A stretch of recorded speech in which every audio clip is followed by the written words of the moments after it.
Postscript. Do vampires dream? And if so, what manner of dreams do they have? This Vampire Hunter D novel was the product of just such speculation. If vampires dream, then theirs would be the dreams of the undead. But if their dreams would be superimposed on those of the living, what shape would these new dreams take? Nobles who dance in the daylight, humans who stride silently through a world of darkness. Whatever the case, it would certainly be something beyond human or noble imagining. I'll have to wait for the reaction from you, my readers, before I'll know whether this volume conveyed that effectively or not. Japan, the land of my birth, has developed a culture quite different from that of the English-speaking world. And after living nearly 60 years in such a place, I suppose that even when I use something like the European vampire theme in my work, it differs fundamentally from what might be created in your world.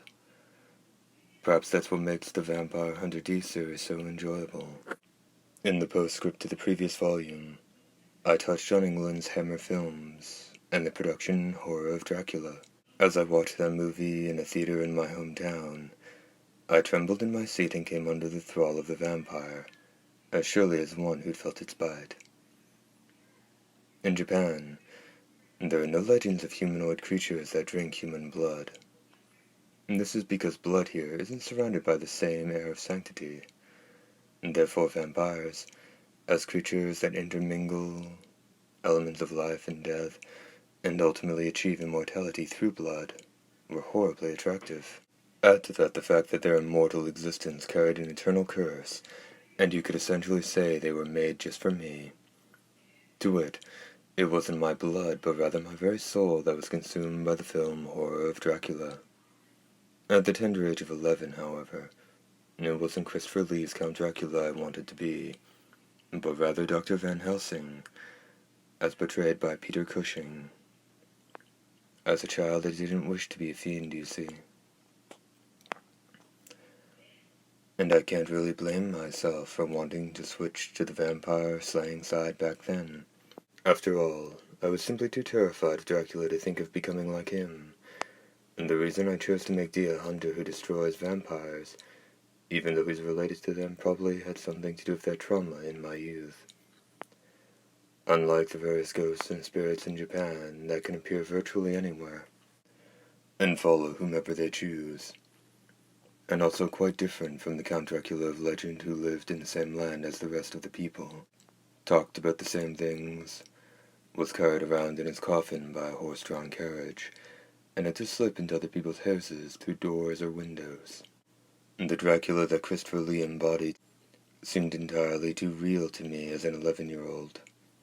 The idea of him certainly remained with me. As a child, fearing a visit from the Count, I fashioned a cross from a pair of chopsticks and slept with it by my pillow. Horror of Dracula was a huge hit in Japan, and it was adapted into comics, plays, and movies. I was surprised by a comic that used the story just as it was, but shifted the setting to Edo-era Japan. Although Dracula in this tale is a vampire, who's come over from a foreign country, the Dr. Van Helsing character is a young Japanese warrior, schooled in Western matters.